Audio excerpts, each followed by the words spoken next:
So let's begin with, my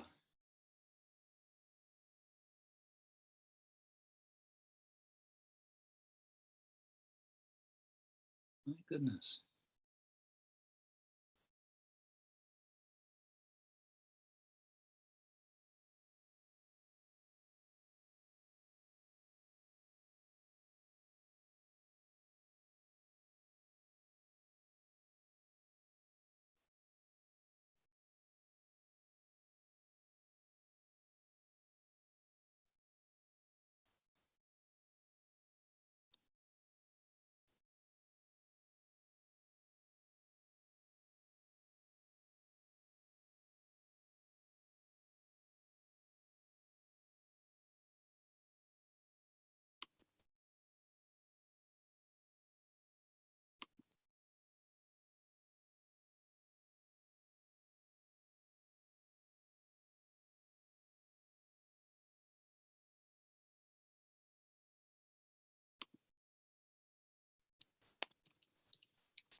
Okay, let's begin.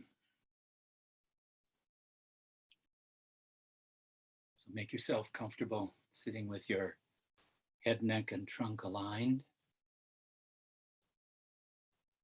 And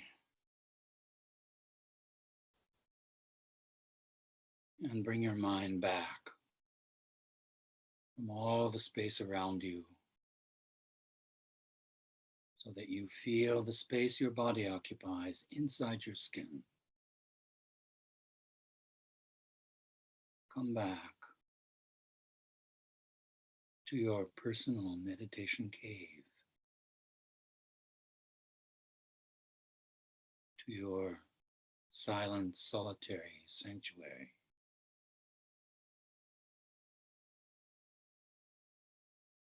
Let your mind come back from all other time,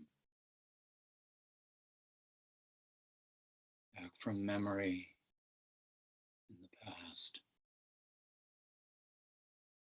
back from anticipation for the future, and just feel the flow and the touch of your breath here and now.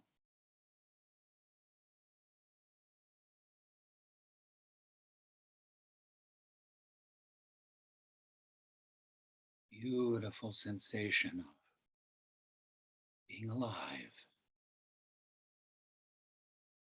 feeling the wave of breath and prana.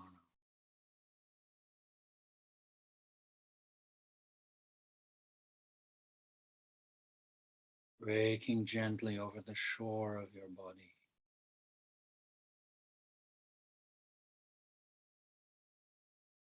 As if your whole body were breathing.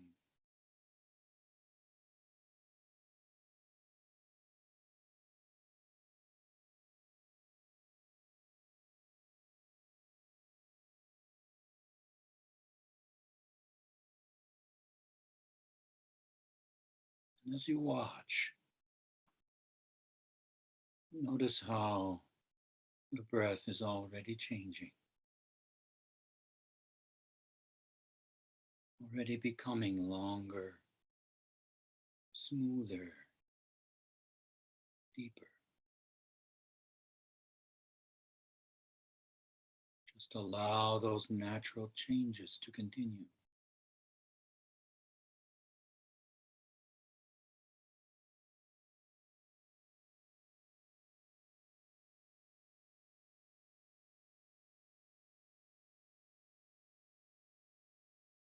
And as your breath gradually seeks to correct itself, you may also notice your muscles beginning to surrender some of their vigilant tension.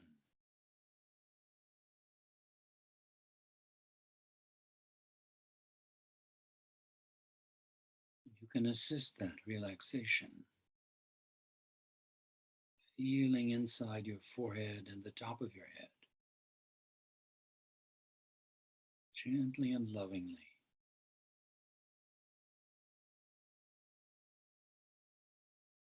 Till the muscles just let go.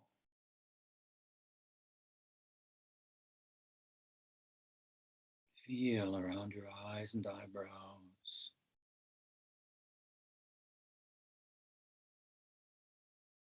Your cheeks and the corners of your mouth.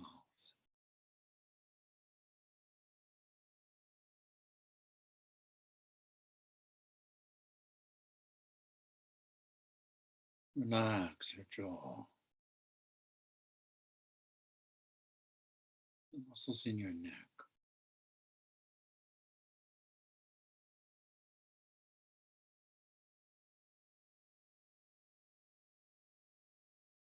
And from your throat center, feel out along your shoulders,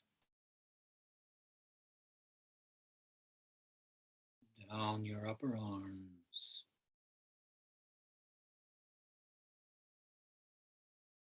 into your forearms,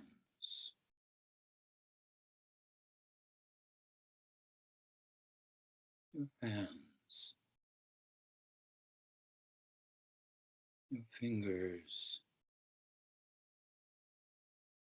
and your fingertips.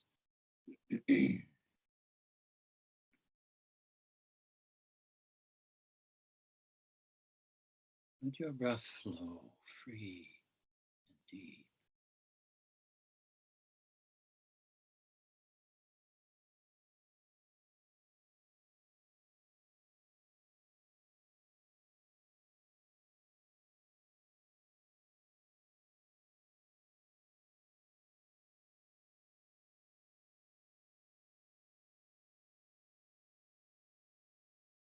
Relax your fingertips. Feel back inside your fingers.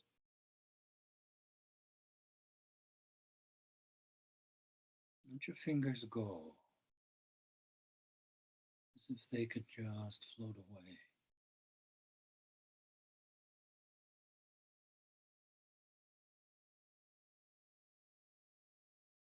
Feel back inside your hands. Let your hands go.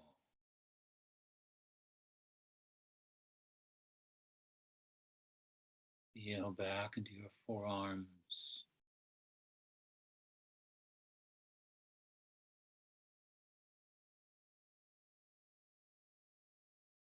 Release your forearms. Feel back into your upper arms.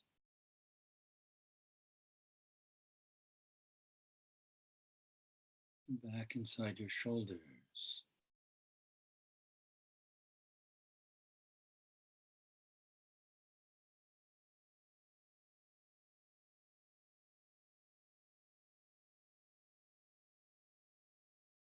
And then from your throat center, feel down into your chest.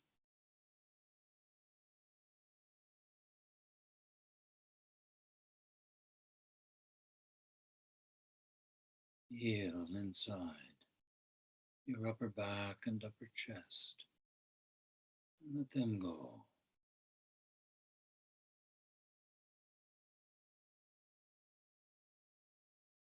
Release your rib cage and your intercostal muscles.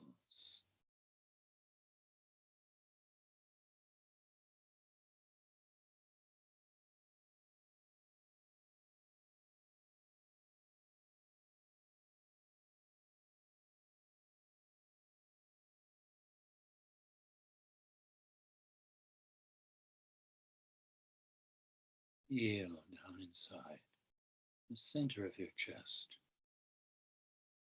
beneath your breastbone. Breath flowing, free, deep.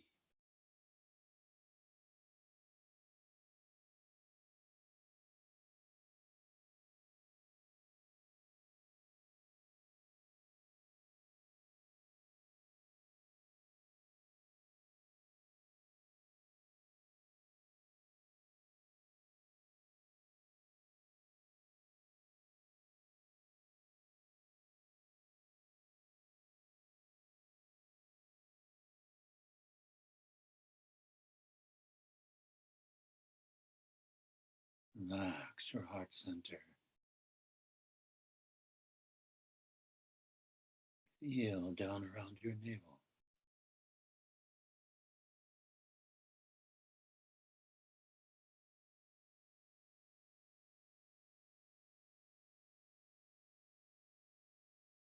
Down into your hip joints.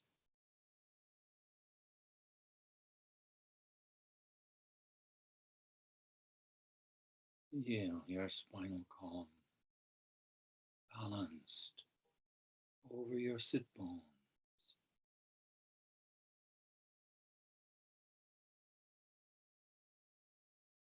Relax your gluteal muscles.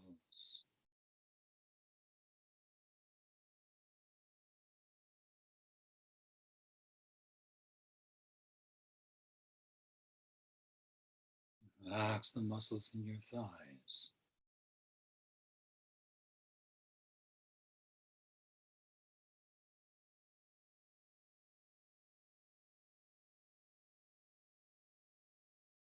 Release your calves and lower legs.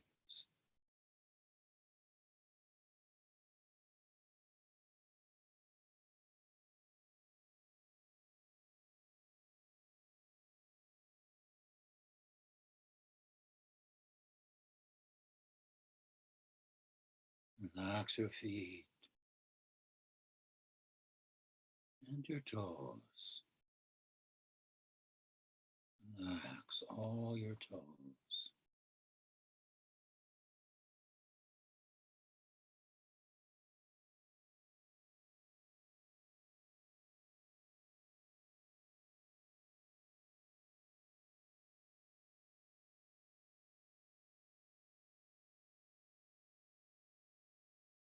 Then feel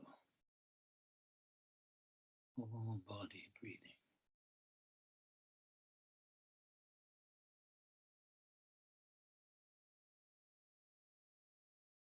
Gentle wave, breath and prana, flowing with the mind in a single stream.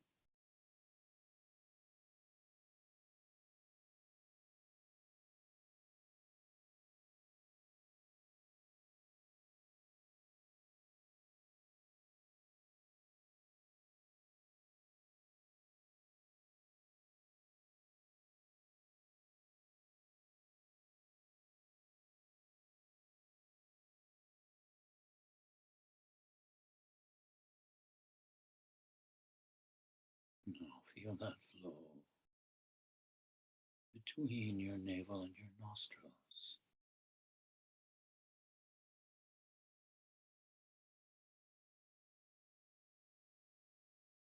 As you sit by this quiet stream,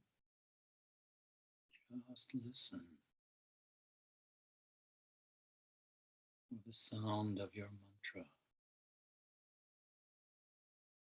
or your favorite divine name or soham, sound of your breath. Hum with the exhaling breath. So with the inhaling breath.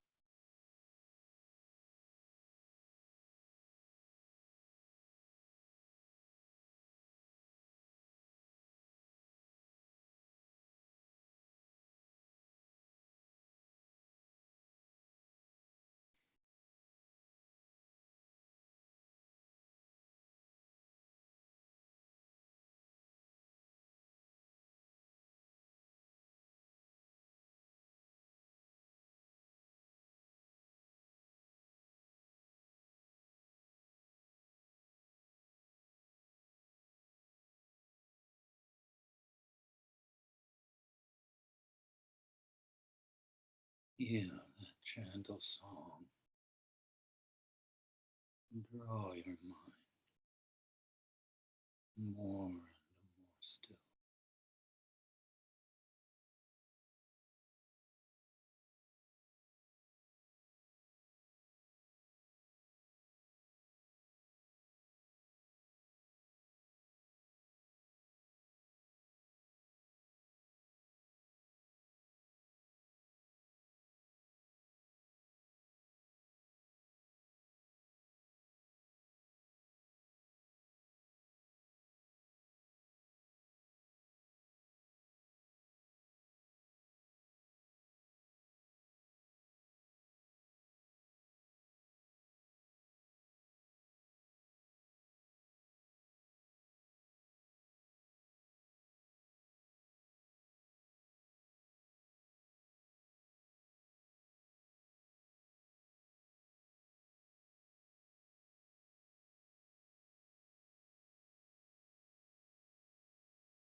Feel that flow along the bridge of your nose,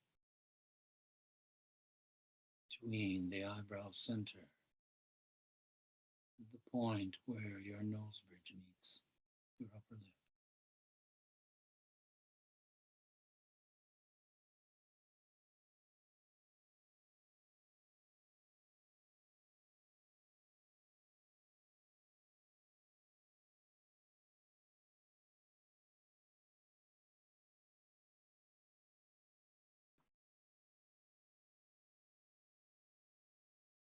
Ultrasound resonating in that space.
Now, feel that flow through the left hand channel in the left nostril,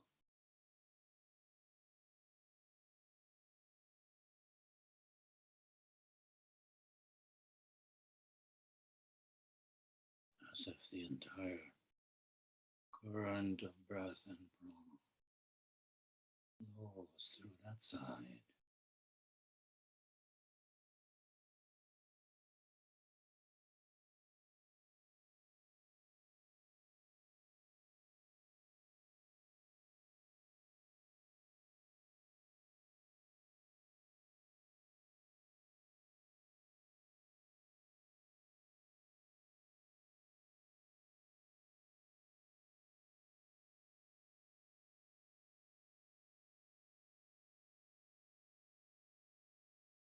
Now feel that flow in the right hand channel through the right nostril.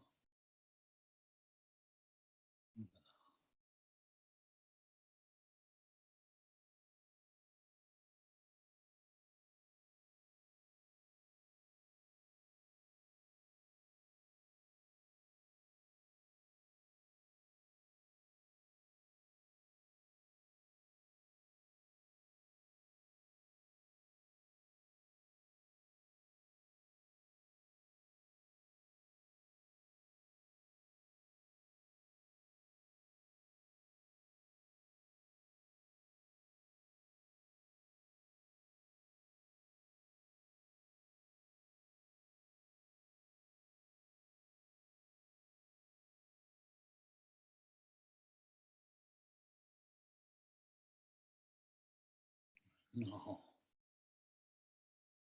leave left and right. Your awareness sink between these two into the central channel.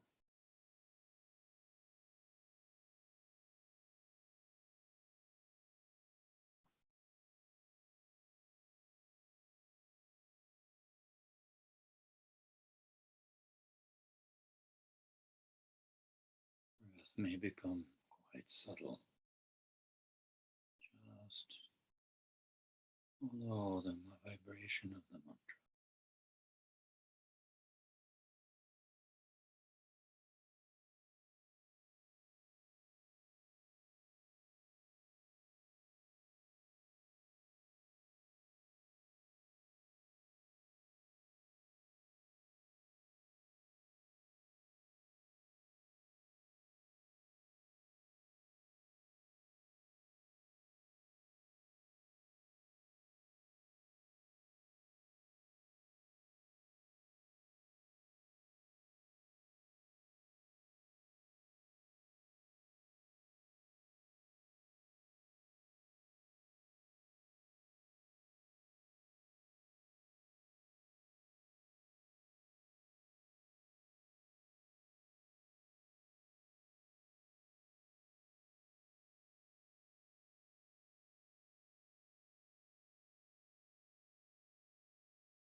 Feel that gentle vibration drawing you towards chamber of silent presence.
vibration again, rising in your mind.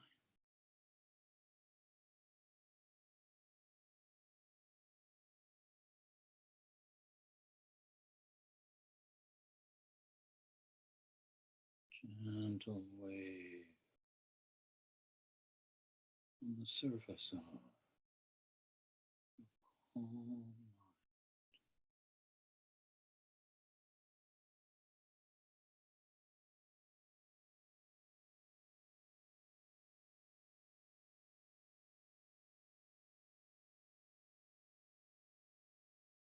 And let that wave merge in the flow of breath and prana from head to toe.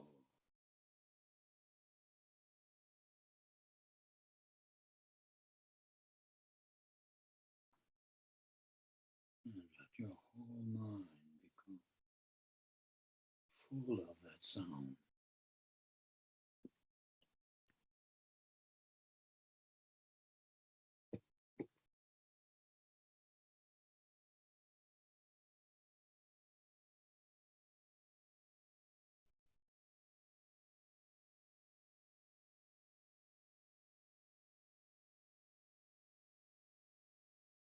Let your mind, keeping this awareness, turn gently outwards, feeling the solidity of your physical body.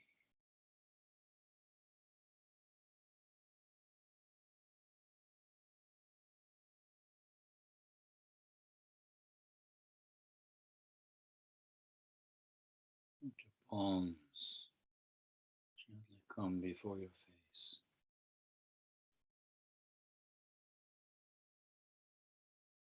And let your eyes gently open, observing the outward motion of your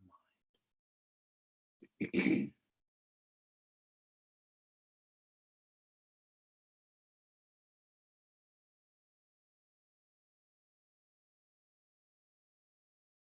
And let your heart fill your palms with fragrant blossoms, gratitude and loving kindness.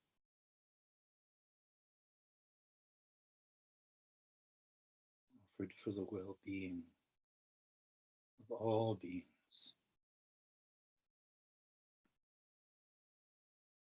Prayer of gratitude to the Guru.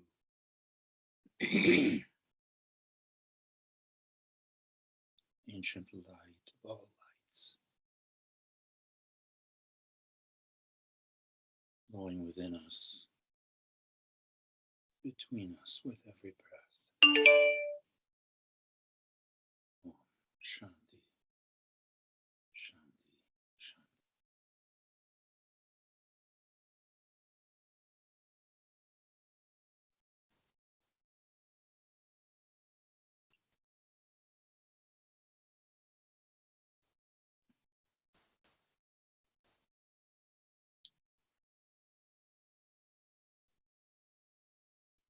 Quite a few people have joined now. Good. Welcome, everyone, to our discussion this evening of word and mantra and surrender. And usually these days, when I'm giving a talk, if I sit down to try to prepare something, can't do it. My mind refuses. So I just tell my hosts to give me a title. We'll go from there. And I thought that tonight, discussion of the concept of word might be a good topic.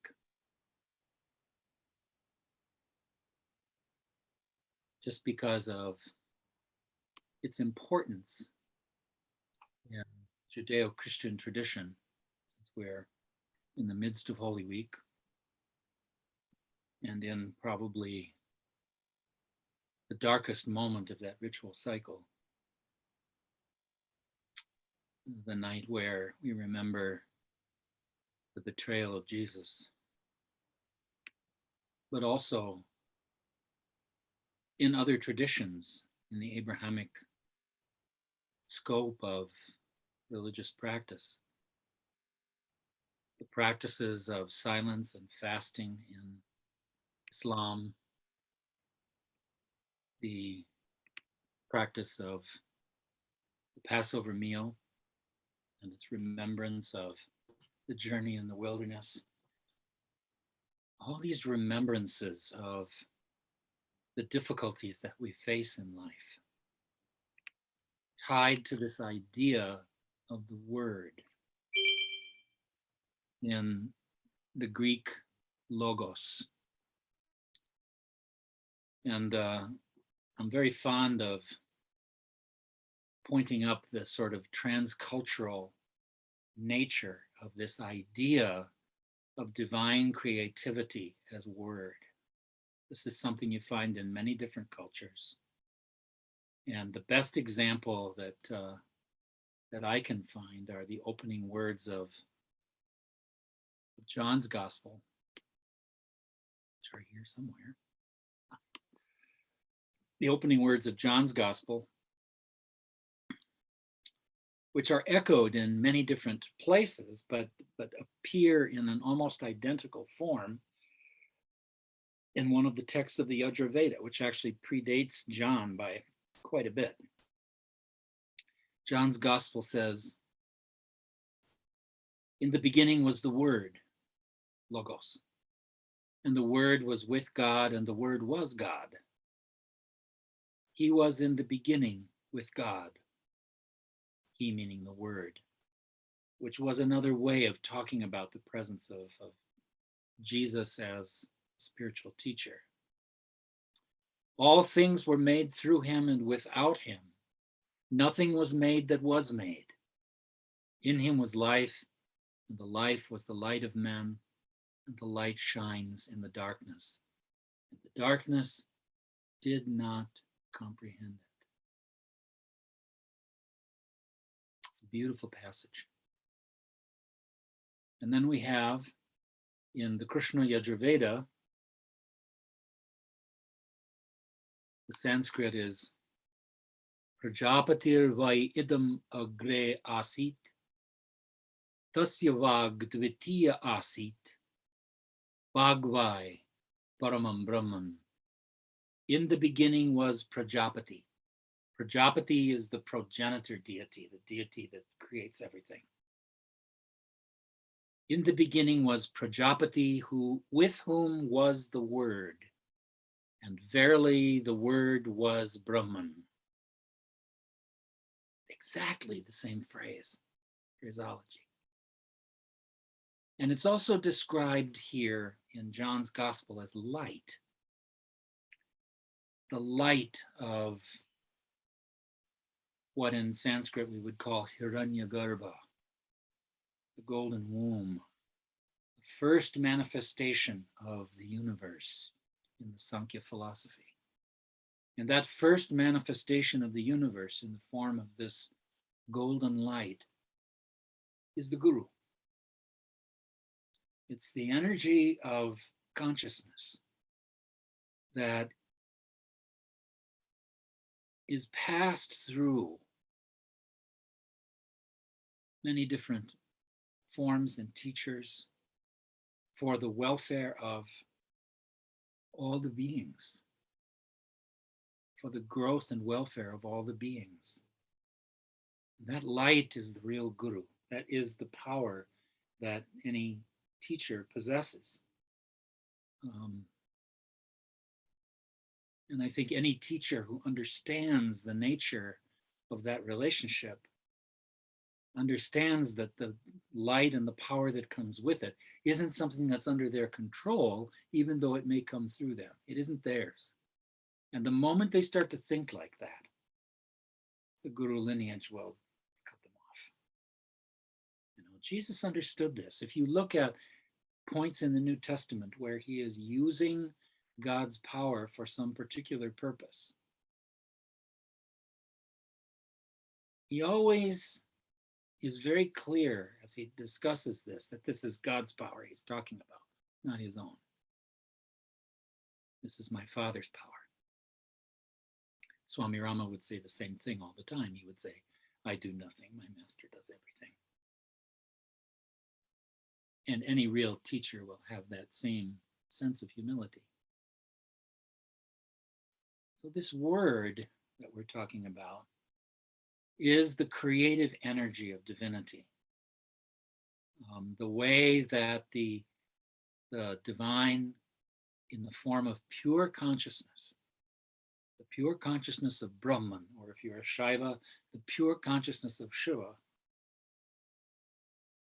ends up manifesting itself in the form of the world. And in fact, in the Indian system, this process of manifestation is actually described in the form of the Sanskrit alphabet. The Sanskrit alphabet has this progression to it. They go through all of the vowels, and then you go through all of the consonants. And in the philosopher Kshemaraj's commentary on the Shiva Sutras, you'll find passages that describe the nature of this process of manifestation of the universe from the first vibration of an idea that I should make myself manifest in the mind of Shiva, that comes in the form of this spanda, this vibration, this first vibration of consciousness. It actually isn't even a vibration, because a vibration requires space. It has to move, there's movement through space. And at that point, at the point of spanda, there is no such thing as space. Space hasn't occurred yet. So just this first throb of consciousness, and it gradually works its way through the mental creation, which is what the progression of consciousness described by the vowels in the Sanskrit alphabet represent. And then you begin to have the physical manifestation of the world in the form of energy and matter. And that begins with the consonants. And so the consonants go through this whole process of completing that manifestation.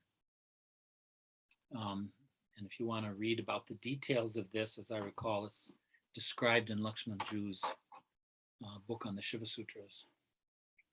But you find very much the same kind of science of divine creative word in the ancient mystical traditions of Judaism, in the Kabbalah. Almost the same way of talking about the sounds in the Hebrew alphabet, which is admittedly has fewer letters than the Sanskrit alphabet. But where they line up, they're described in pretty much the same way. You'll find this in two texts, the Zohar and the Yetzirah. Sefer Yetzirah, I think it's called. So this process of divine creative word is something that's shared across many different cultures. And it's that creative energy of divinity that moves through people in the form of a guru. So guru is never a person.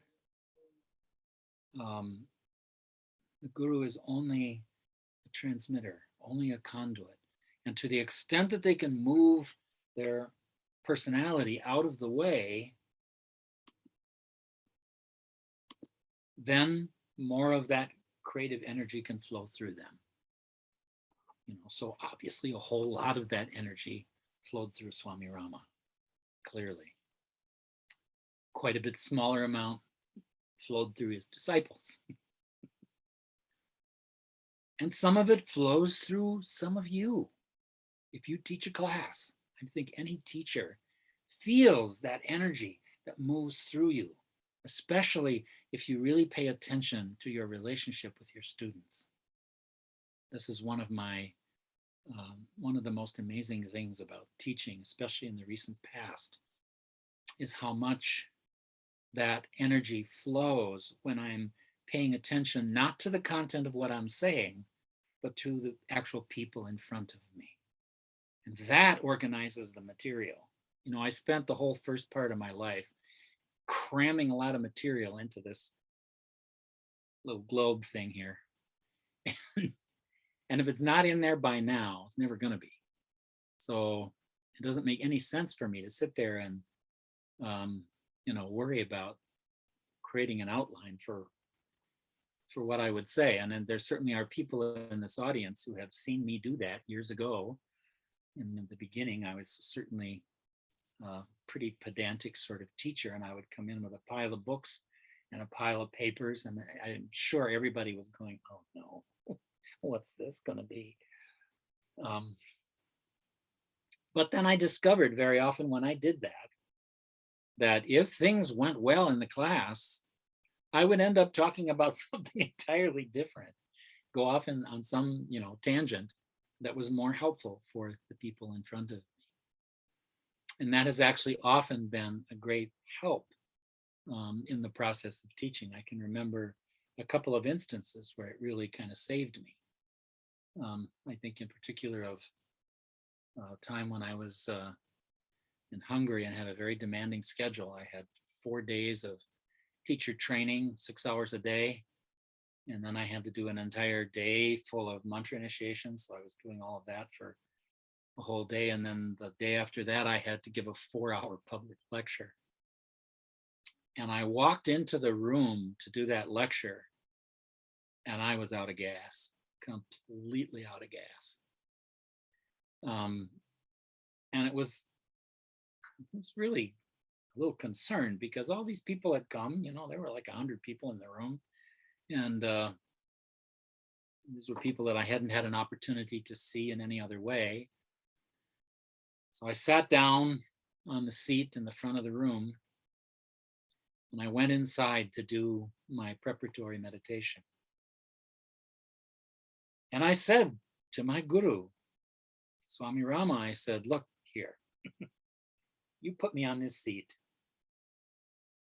and I'm out of gas doing your work for the last 4 days. You have to help me. You have to give me something, because I've got nothing here." And I sat there and waited for a time, and little bubbles started to come up, an idea about where to begin. So I started with that and began to talk. And as often happens, this current came from underneath and kind of carried me along in the process of evening. And the talk was flowing so beautifully. It was just a lovely experience. And when that's happening, very often, I can hear 4 or 5 paragraphs before the end of what I have to say, I can hear myself beginning to conclude. So I heard this conclusion beginning. And as those paragraphs rolled on, I glanced at my phone. Only 2 hours. I still had 2 hours to go. So I thought, oh my God, what am I going to do now? And in that moment of, my panicky little ego taking over, Professor Parker came forward. He's a dangerous character. And, Professor Parker's way of dealing with this is to ask if there's any questions. So I asked if there were any questions, and it was so beautiful. Whole room, 100 people, totally silent for more than a minute. Not a word, not a breath, not a pin drop anywhere. So I looked more closely at the audience, and I realized these folks are all on the edge of meditation. So finally I just said, oh, okay, go. Let's just sit together for some time. And so we sat silently for about 40 minutes without really even any guidance. It was so lovely and so quiet. It was just really, really impressive. And so at the end of that time, as I began to feel the movement to come out of the meditation, we came out. There were a few questions that people had. We had some discussion back and forth, and that took the rest of the time. And so I managed to actually give my 4-hour public lecture with a lot of help. And to watch that process unfold is something that gives me such a sense of wonder. And I'm sure those of you that are teachers have felt this in your teaching. And it's really the thing that keeps me going. That sort of ever deepening sense of relationship with the people in front of me. And that's really what our whole process of spiritual growth and development is about deepening that sense of relationship. I think of some of the tests that Jesus went through. People are constantly used to thinking of Jesus as a divine being. But one of the things that happened during the Renaissance is that once again, people began to look at the fact that Jesus was also fully human, and that the mystery of the incarnation is about how somebody can be completely human and also completely divine at the same time. And there's a lot of beautiful stuff about that. But the one thing that really has always struck me is the moment that Jesus takes his disciples to do some meditation in the garden at Gethsemane shortly before his betrayal. He sits with them, and they're having a lot of trouble, keeping their concentration, so they're falling asleep. And he keeps coming back to them and saying, can you not sit with me for 1 hour? How many times have we heard that from our own teachers, from Swami Veda and Swami Rama? And as Jesus sits there, his prayer is, Father, if it's possible for you, please take this cup from me. Don't make me have to do this. He had some inkling that he had to sacrifice his life. And in that moment, sort of like me sitting in that room in Hungary, his ego took over for a few minutes and said, oh, I'd rather not do this. But then finally he's able to surrender. And the way that the text described this is that he's sitting here in his meditation, sweating blood, having so much fear of his impending death. And this is the moment when the person, Jesus Christ, the person, Jesus, dies. This is the psychological death of Jesus, because he says at the end of that meditation, as his mother said before him, as his mother said at the moment of the Annunciation, let it be with me according to your will. Okay, I see what I have to do. And at that moment, the soldiers appear, and he's betrayed and taken off into his trial and passion.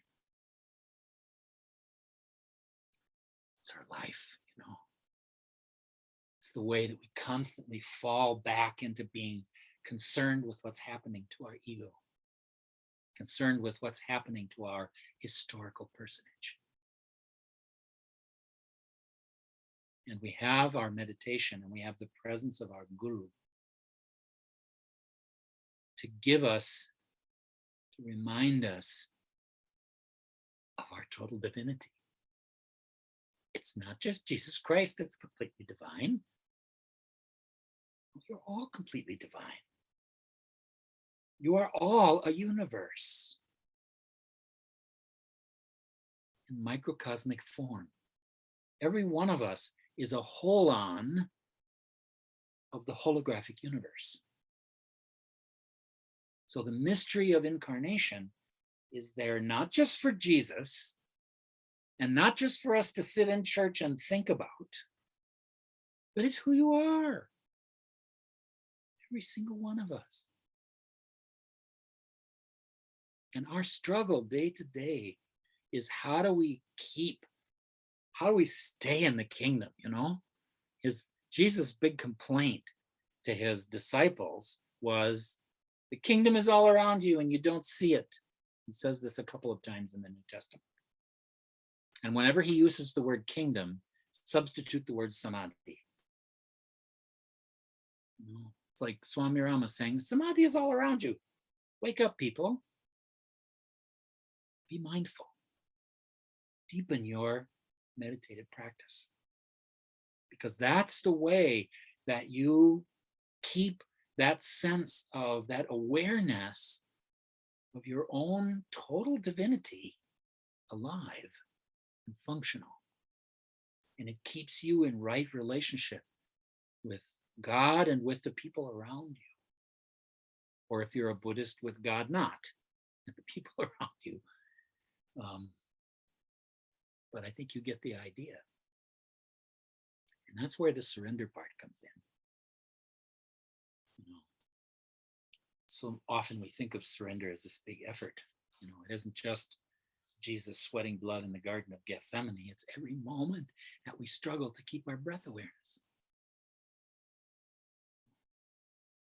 And that's how we keep that divinity in front of us. And if we really do this, we really succeed at keeping that mindfulness of our full divinity that lives side by side with our full humanity, then our whole life is lived in the kingdom.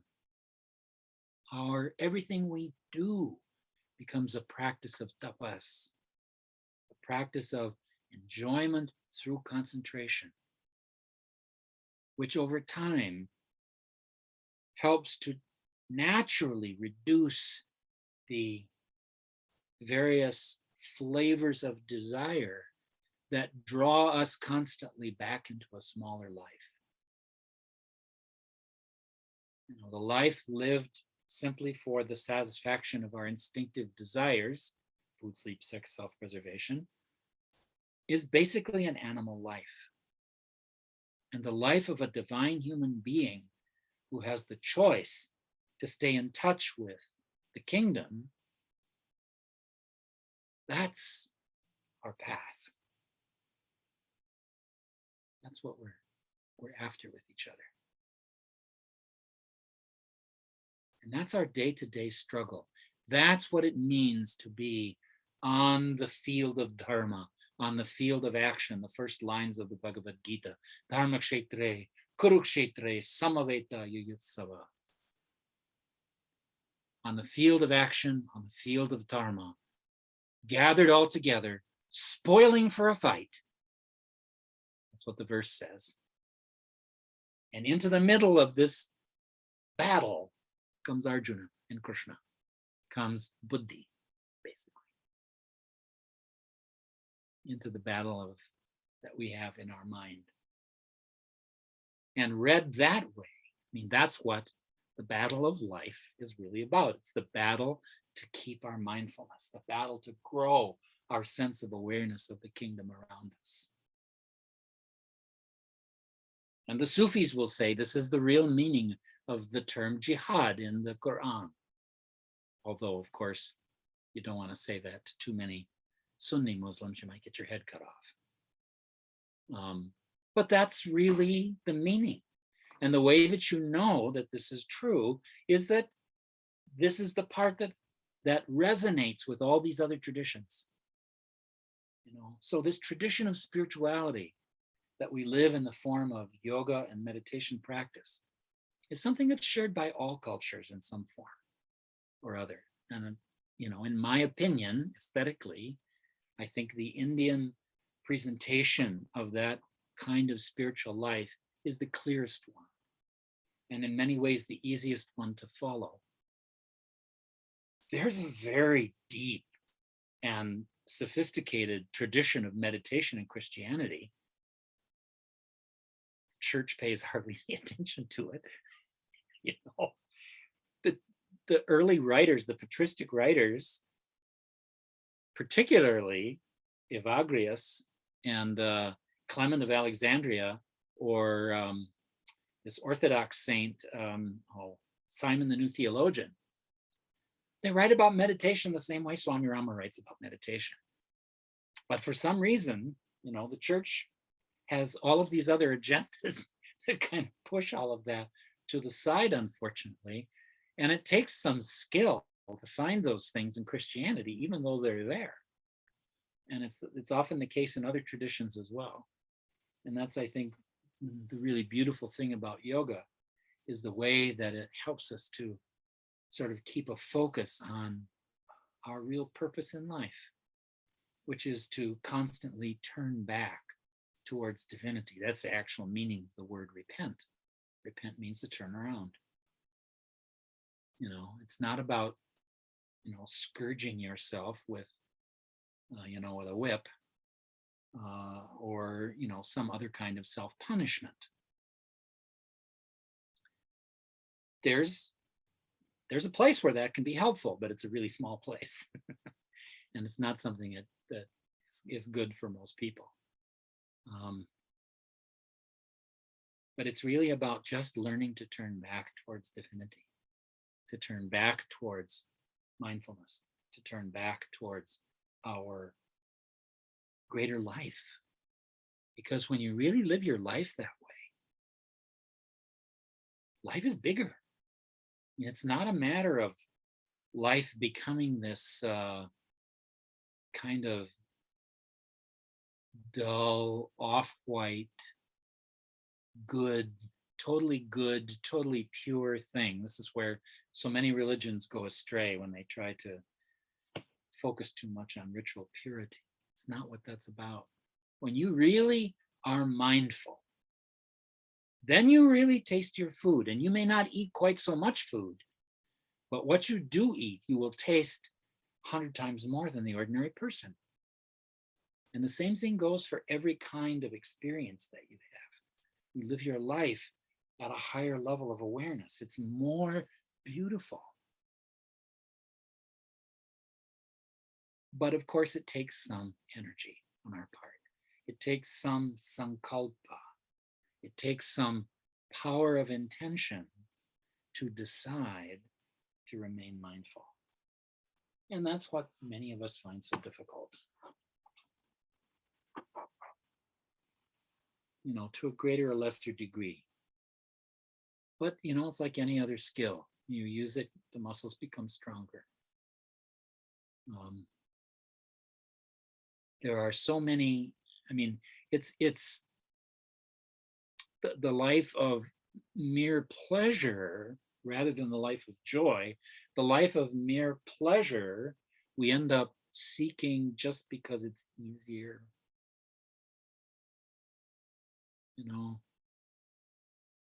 If you just let your brain run on autopilot, you end up living a life that's just driven by the satisfaction of desires.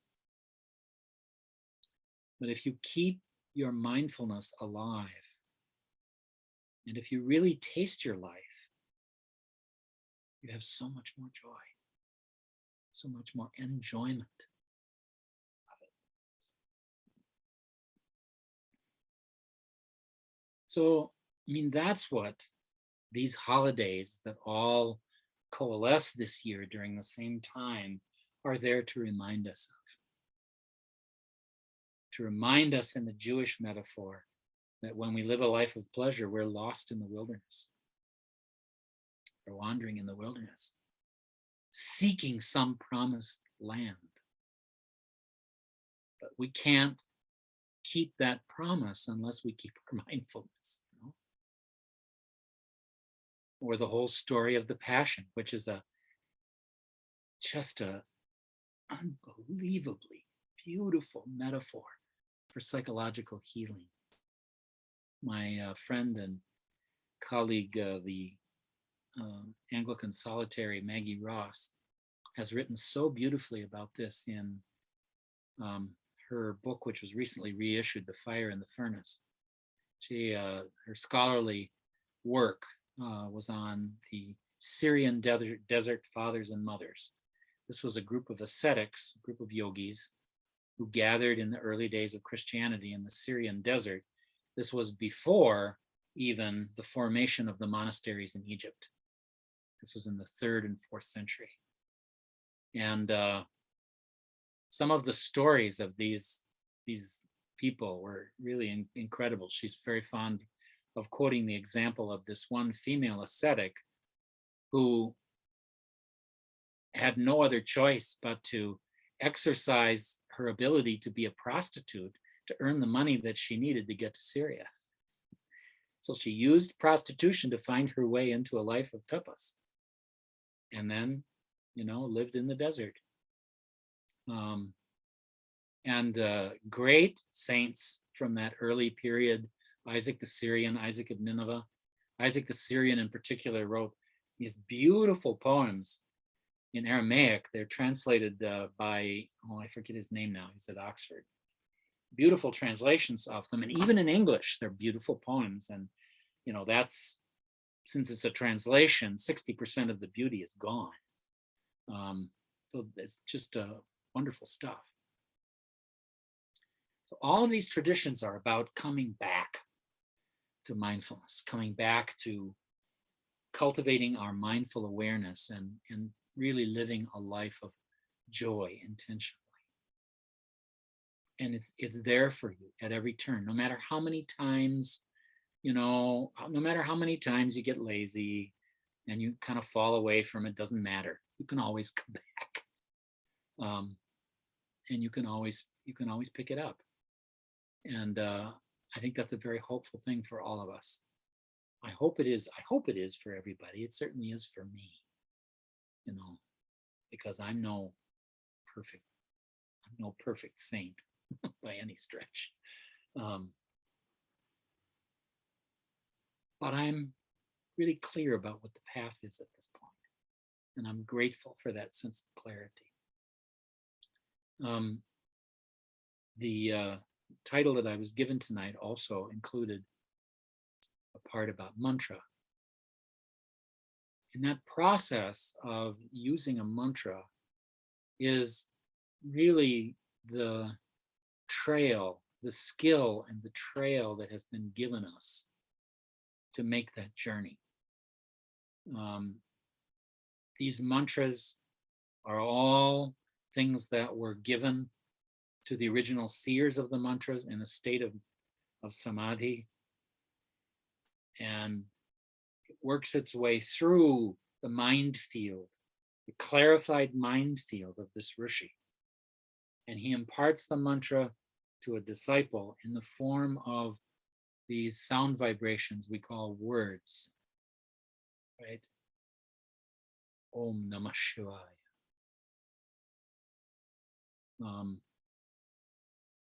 And all the other mantras. And these words that we receive in the form of our mantra are the beginning of that pathway. That pathway leads back through all these layers of your mind, of which the words are just the first part. So don't get too attached to the words. This is something that happens, I think, to almost everybody. At a certain point, you need to let the words go. They will naturally just begin to fade, and you'll feel the mantra still there. You'll feel a certain vibration at that point. So you follow that vibration, and then gradually it becomes more subtle. It becomes just like even a pulsation. And finally, there really isn't anything but a sense of presence. And through that process of refining japa, going further and further and further, you gradually work your way back to the original experience in meditation that the rishi had when the mantra was revealed to them. And so that's the gift that we're given by the guru in the form of our mantra. And the initiation provides the subtle energy that puts your feet on the path and keeps them coming back to the path over and over and over again. For most of us, through some lifetimes, admittedly, it takes a while. It took Buddha 500 lifetimes. So if it took Buddha that long, you've got time. We've got time. We've got time to make all the experiments we need to make. We've got time to have all the failures that teach us about our limitations. That's why failure is a great thing. And we work through all of our imperfections along the way. Not that we become perfect. This is one of the interesting fine distinctions. So many religions get hung up on this idea of perfection. That people like to quote this line of Jesus all the time, be perfect even as your Father in heaven is perfect. That's a weapon. It's not that you have the ability to make yourself perfect. You have the ability to open yourself to a process whereby you do your best to deal with your shortcomings. You exhaust all your efforts. And then at the end of that process, when you have no other choice but to just let go in tears because you haven't been able to do it, then grace comes. Then grace gives you something that helps you take the next step. So it's not that humans are perfectible through their own efforts. That's where religion goes wrong. It's about the fact that it's a collaborative process between you and divinity. You open yourself up to the process, you do your very best, you exhaust all your efforts, and then you let go. What are you letting go of? You're letting go of your ego. You're letting go of, I did it. You're letting go of, it's mine. You're letting go of, I'm perfect. And when that's really gone, then grace can do something. So Jesus was a really great teacher, but he wasn't complete until the garden, until he faced that trial in the garden, where everything he had done was not yet enough. And he went before his guru and he said, don't make me do this, please. And the guru just was silent. And he knew what he had to do. Let go. For so many of us, that's the experience of tears. Tears are almost always the sign of a heart opening up. That's one of the most beautiful things that I've had the privilege of witnessing in my career in psychotherapy, is to see people let go like that, to let go of who they think they are, and to allow themselves to become something greater. That's hard work. It's really hard. That's what death is. Letting go of your ego is what death is. And it is so kind of divinity to allow us to do this in dribs and drabs over 500 lifetimes. Then we don't have to face the whole thing at once. Because if you face the whole thing at once, my God, it would be a crucifixion or worse. We had this tragic occurrence in Minneapolis at a retreat some years ago. A fellow had waited 3-4 years for an initiation. This was back in the days when Swami Veda was the only person doing mantra initiations. And finally, Swami Veda came back to town. So he was able to initiate this person. This was at a retreat out in the country. And he received his initiation. And it was wonderful. As so often happens, he felt this incredible burst of energy opening in himself that day. And he was in such a state of joy, he went out for a walk. And he went walking along a road. And the lady came driving along that road, fell asleep at the wheel of her car, and struck him going 80 miles per hour. And basically disintegrated his physical body in front of a whole bunch of other members of the center. Very traumatic for everybody. And in the process of trying to help people cope with this, Swami Veda said one night, a few days later, he said, you know, I can't say for sure whether this was what happened, but sometimes a person is strong enough to pay back all of their karma in one stroke. When that happens, it requires that the entire body be destroyed.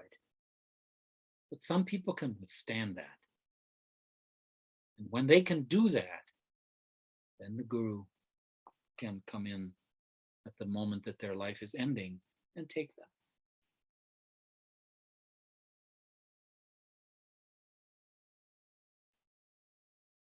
So it's a very kind thing that divinity allows us to go through this process of gradually dying to our false selves in little pieces. It's okay that it's such a gradual thing.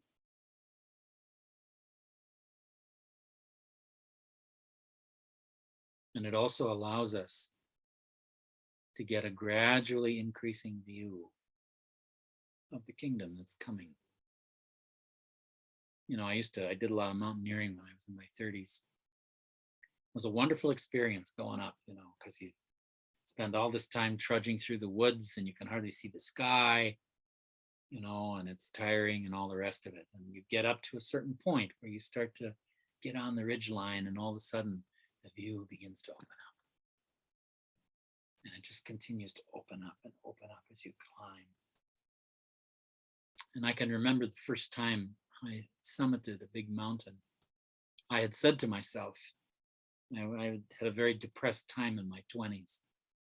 And I decided that I needed to do something good for myself. And the thing that I decided to do was to learn how to climb a really big mountain. I thought that would be a good thing.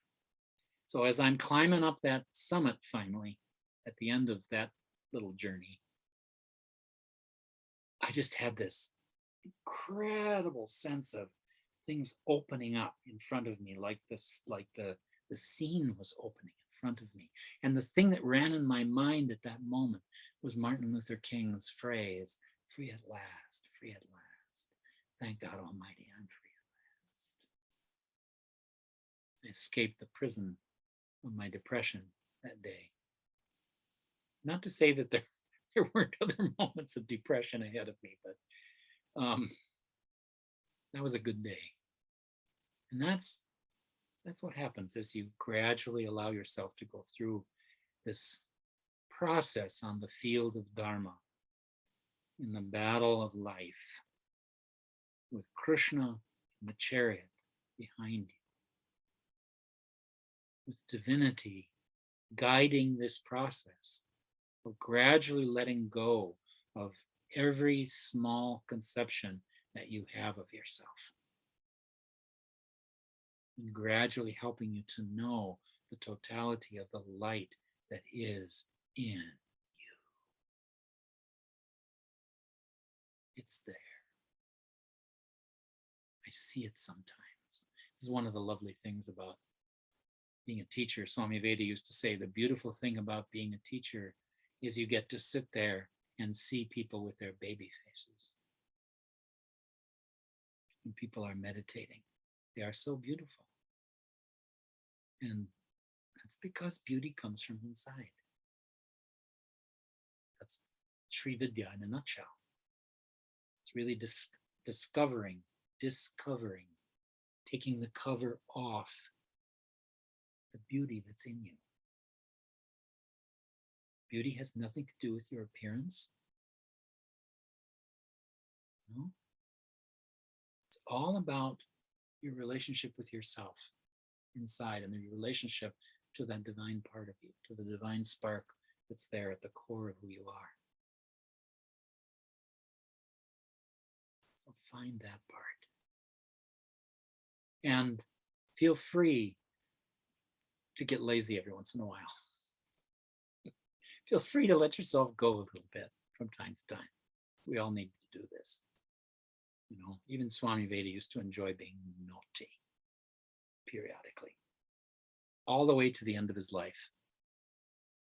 A couple of years before he left his body, you know, he had this terrible heart disease and diabetes, and he had medical appointments at the hospital in Dehradun all the time. And one November, when we were celebrating Swami Rama's Mahasamadhi, our usual practice would be to drive over to the hospital for the big celebration. And Swamiji would usually ask myself and Swami Vrindavan and Swami Radha and several other people to ride with him. So we'd go over there and we'd sit through the program. And then Swami Veda would usually want to come right back to Sadhakram because he really couldn't tolerate greeting all the people who wanted to greet him at the big banquet that happened after that. So we would always leave at that point. So we got in the car and off we went. And we're driving along, and all of a sudden we passed the road to Rishikesh. So I said to the driver, "What's going on here? That's the road to Rishikesh." He said, "Oh, we're taking another road." So I thought, okay, because I knew there were other routes further down, but then we passed those other routes. And then I was thinking, wait a minute, something's going on here. And just about the time that thought is crossing my mind, we pull up into this little roadside restaurant place, a dhaba it's called. And one of the little secrets of India, if you're a foodie, is that particularly in terms of Punjabi food, a lot of the best Punjabi food is in the dhabas, in the roadside dhabas. But you need to have somebody who knows what's what. And Swamiji had this driver who was a Sikh driver. And he knew where all the good places were. So he'd found this wonderful dhaba in Dehradun, and it's the place that Swami Veda used to go whenever he had medical appointments, where he could cheat a little bit on his diet. You know, because he really liked food. I mean, he really tasted his life. And, you know, we sat there. He didn't eat a lot. You know, he'd have one spoonful of everything. At that point in his life, he ate very little actual physical food, but he tasted 100 times more than the rest of us. And he was so pleased. And Mrs. Arya was along, and his daughter Stomy was there, so it was kind of a party. And I took a bunch of pictures and put them up on Facebook. And Swamiji took me aside the next day and he said, "You took some pictures yesterday and put them on Facebook, didn't you?" And I said, "Yeah." He said, "I got a call from the monastic Akada today, and they chewed me out for being out there with my wife and my daughter. So don't do that anymore." He even liked to give himself a little vacation every once in a while. But in the, you know, he always came back. He always came back to the joyful enjoyment of living his life, to really tasting all of it. You know, to really finding the light that is out there. I don't know about the rest of you, but I have this feeling every once in a while that there's light that's about to burst out from all around me. It's a little bit like that poem of G.M. Hopkins, The Grandeur of God. If I can remember it correctly, the world is filled with the grandeur of God. It will flame out like shining from shook foil. It's the metaphor that he uses for this light that's waiting for us at the end of our practice of mindfulness. You know, that's there at every moment. Divinity is very patient. There's this beautiful line in Thakur's Gitanjali. Every moment and every day, every hour and every second, he comes, ever comes.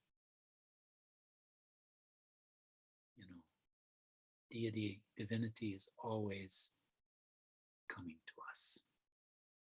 However much we may, in one way or another, hide from it in pursuing our desires, it's still there. And at every moment, it welcomes us back like the prodigal son when we turn back towards the light, which we do many times, over and over and over. So don't be too worried about the times when you sort of fall off. Don't beat yourself up about that. That's very unkind. All that's important is that you come back. That's all Swami Veda ever cared about, you know. People would come back after 30, 40 years. For a while there at the meditation center in Minneapolis, we had all these experiences of people who would come back after 30 years, you know, and they'd say, well, you know, I got this mantra back in the 70s when everybody was getting mantras and it was just the thing to do. And all of a sudden, the last 3 weeks, I can't get it out of my mind. What's wrong? Nothing's wrong. The mantra was just doing its work. And it brought you back, as it brings us all back from time to time. That's what the Guru does through the mantra and through your initiation with the mantra.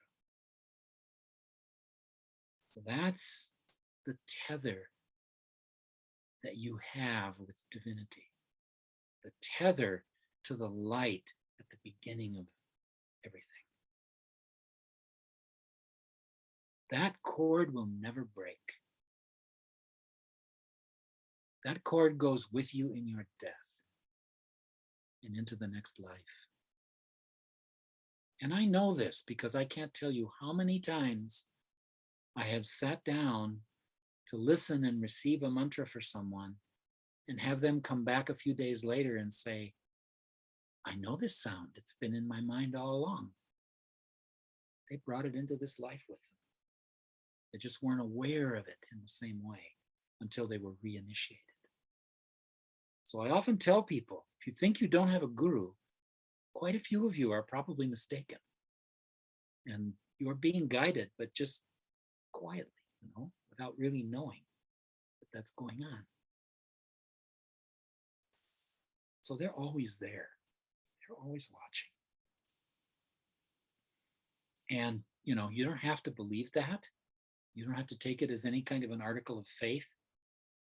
But I've had enough experience of it that I can say for myself, absolutely the truth, absolutely the case. No question in my mind whatsoever.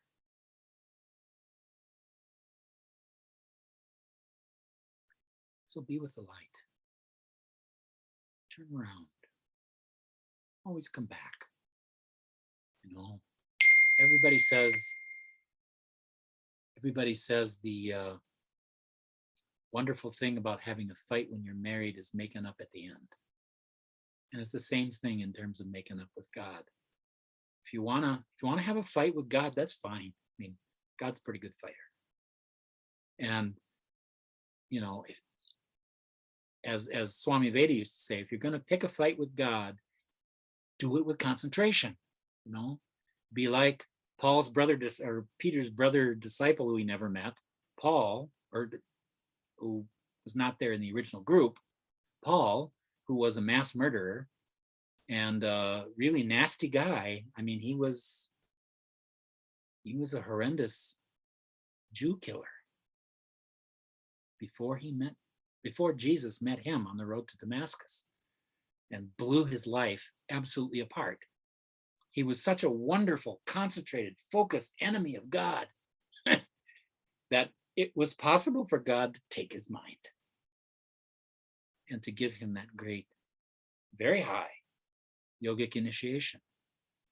And a lot of these experiences in the Bible, the burning bush, Paul on the road to Damascus, are the same thing as you read about in chapter 11 of the Bhagavad Gita and in many other texts. This initiation of light, which is known in the yoga tradition as Surya Vijnana, experience of the sun, is a certain level of yogic initiation. It's not the highest one, it's the second to the highest one. And all of these different stories are all different expressions of that same initiatory experience. So Paul was a good enough enemy of God that he enabled divinity to take his mind. And that's just fine. If you're going to be God's enemy, do it well. Whatever you do it well, you know. So even if you fall away, it's okay, just come back. Coming back is so sweet. I should probably start winding up here. Questions or comments? I had one question. Sure. So I just finished the autobiography of a yogi, and in that there's this part about how the word Om is connected to Amen. And I thought with your obviously very deep scholastic background, you might have some insight into that, because there's a lot in autobiography of a yogi where I like question it because it seems like almost like fantastically obvious. Right. But yeah, that's just a question I had and thought it was pretty Oh relevant to God, what we you're all talking read that about. book in the 70s and it just put us in the stratosphere. Yeah, I bet. We were all going to meet Swami Rama, and it was going to be, you know, angels and light everywhere. And when it actually happened that I met Swami Rama for the first time, it wasn't at all like Yogananda's book, and I was disappointed. What an idiot. What an idiot I was. But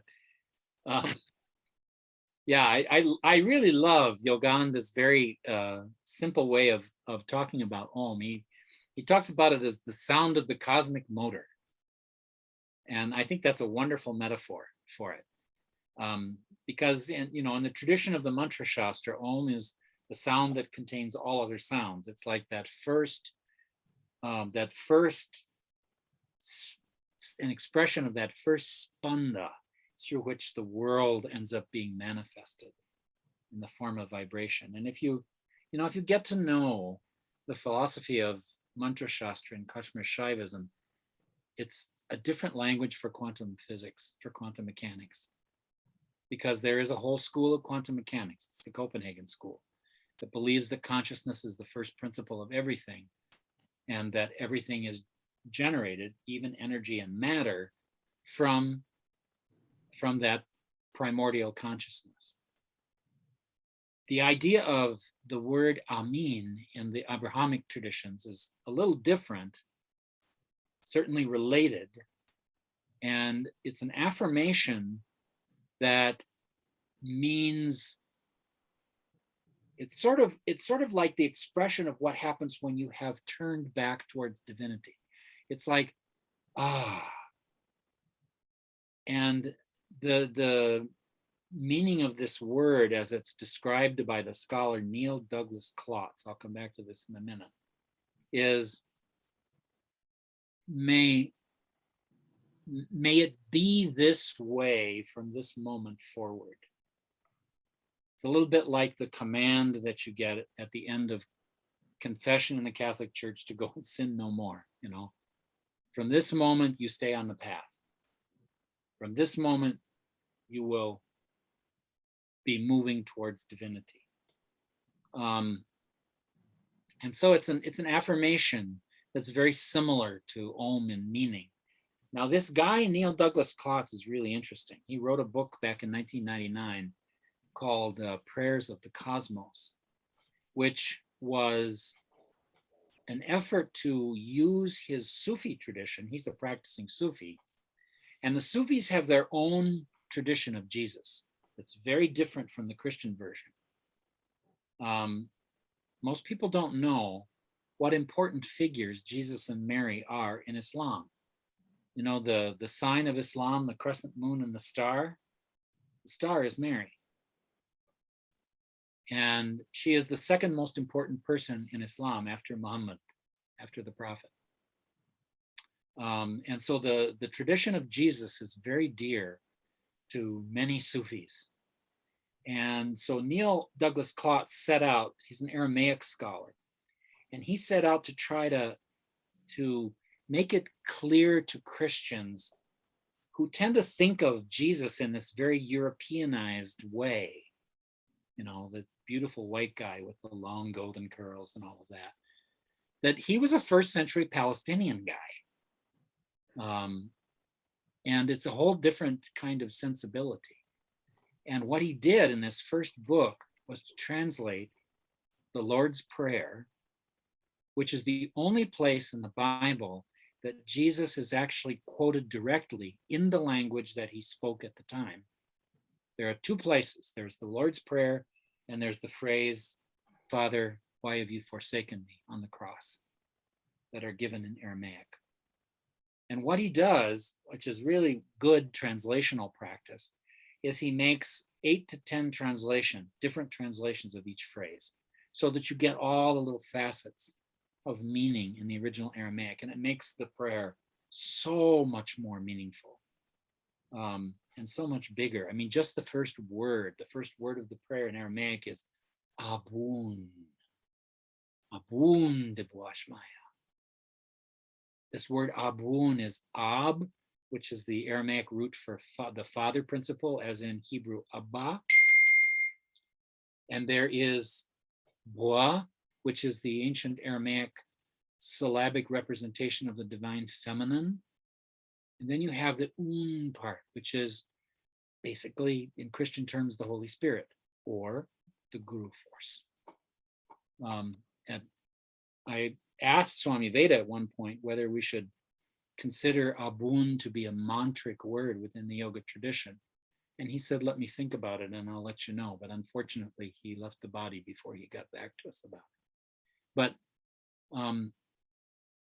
I think that in Klotz's writing about the word Amin, you get a sense of this archaic meaning of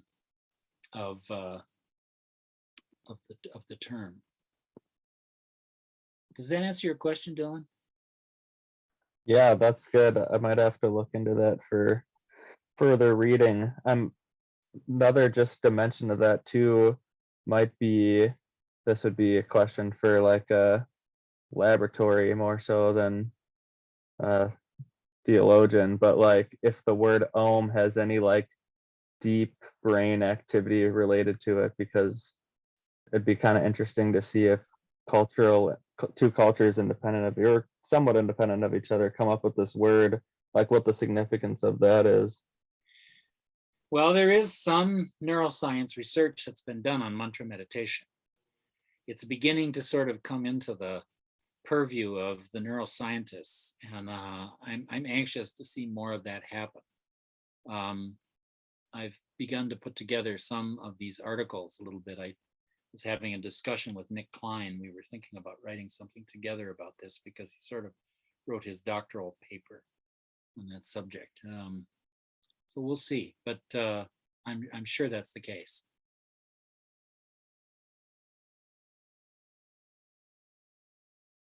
Other questions or comments?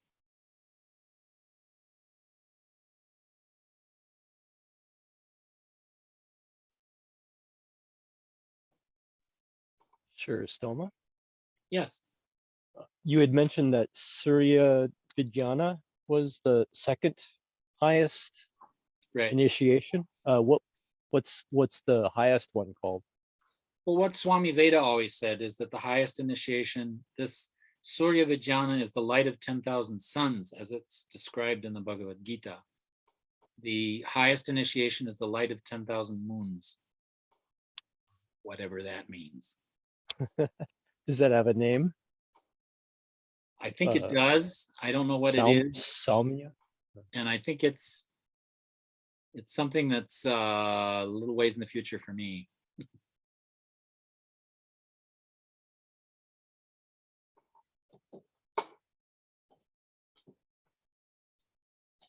All right. We're just a little over here, so I think this probably is a good place to end for tonight. I think that this way of thinking about your yoga practice is something that can help people to sort of bring together what they do in their yoga practice and in the religious traditions that they were raised in. It certainly has been that way for me. And I think I actually had a moment this week. I was sitting in, all my life, no matter how far I get into yoga, this ritual cycle in Christian tradition grabs me in my DNA. It is so deep in me, and it always was, going all the way back into when I was a kid. I was watching this week the Palm Sunday service at the National Cathedral, the Anglican Cathedral in Washington, D.C. And, the minute they start playing that hymn, All Glory, Laud, and Honor, which is the traditional opening hymn for Palm Sunday services, I started just weeping uncontrollably. It always happens. It always makes me cry. And it always puts me so close to that story. And it always has, to the point where I always wondered as a kid, even, whether there was some way that I was there, seemed to be remembering something that I had actually witnessed somehow. And that particular day, I was sitting there, and I ended up writing a poem about it. And I want to close with that poem today, because I think it catches some of these universal themes that we've been talking about. The poem is called Palm Sunday Passion. And am I there? No, not the I am today, but clothed in Palestinian flesh and likely rags, I watch him ride along on borrowed colt to greet the crowd from which he used to hide to work his way. And now he comes processing on the road to mortal coronation, now intent to bend the power into serving love, not knowing yet what sacrifice will come, just as his mother on her colt had come along her homeless road to Bethlehem. So she with star and he with palms arrive, just saying yes. To what? Mystery unknown, in which the light will lead them both to birth, death, unfolding day by day. Each moment brings new gifts of love and grief, a trial and flogging, mocked as king unknown, surrender in the garden to the love beyond oneself, betrayal by a son, and then denial from my own teacher. On and on he comes along the road to us. And Mary faces birthing in a stable, not knowing what will come from her, the fruit of her ascent to strange insemination, receives strange guests and even stranger gifts, not ken to what will come along the ending of his road. What are these involuntary tears today that tie the I with I so long before to all of life and to unknowing yes before the light?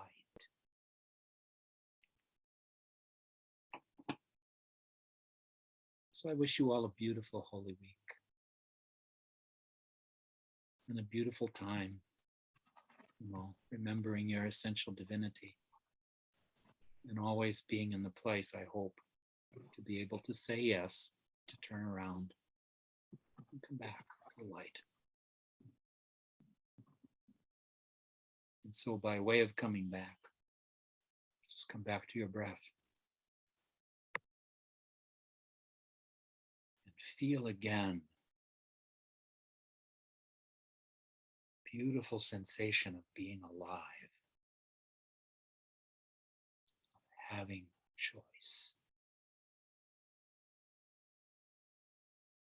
having the sankalpa to return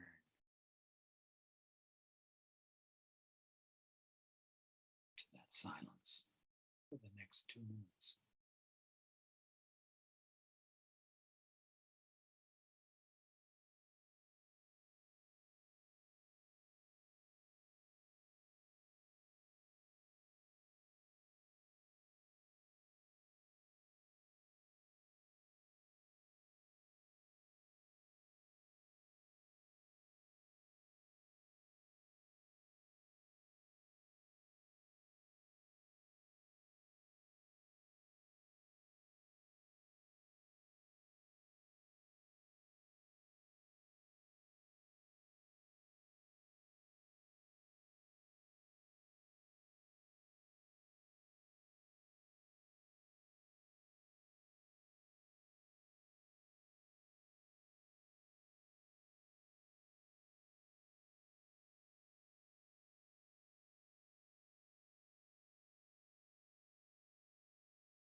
Om Tat Sat Brahmarpanamastu.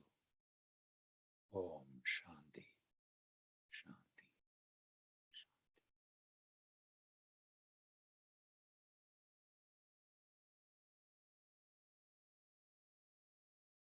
Take care, everyone. Thank you, Stoma. Thank you, Stoma. Most welcome. Thank you. Thank you so much, Stomiji. Yeah, thank you. Really beautiful stuff. Thanks. Thank you, Stoma. Thank you, Stomaji. Thank you, Stoma. Passing this along to my guru. Thank you, Stoma. Thank you so much. Thank you for being a wonderful channel, and happy Easter. Yeah.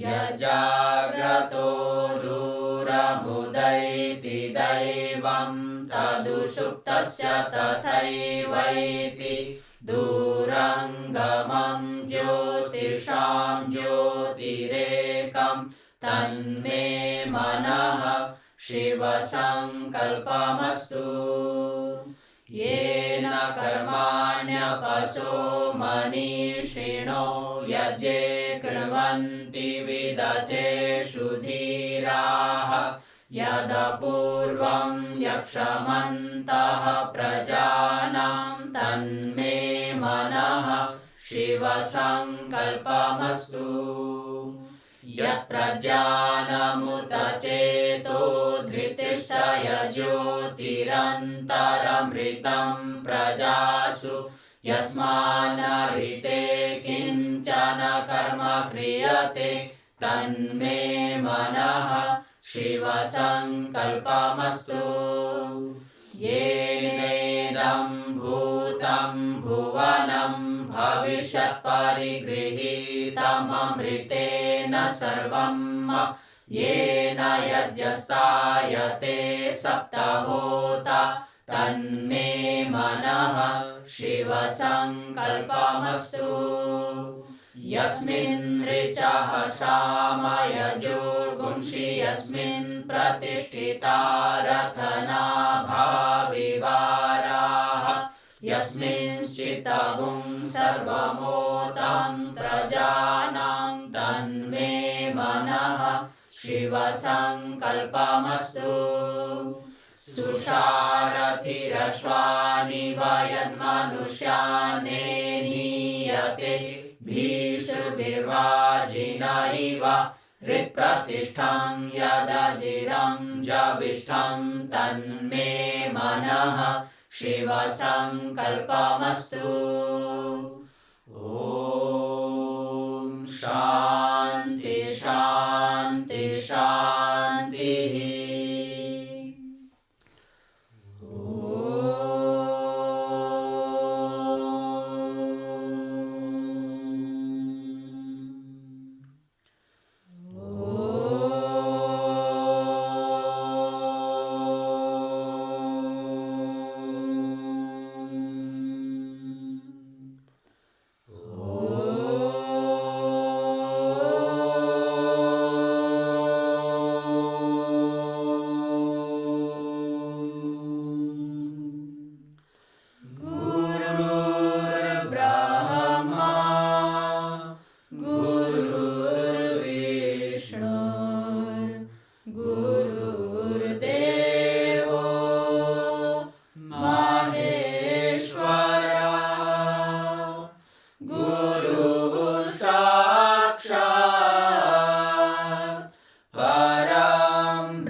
शिवाकारे मञ्चे परमशिवपार्वती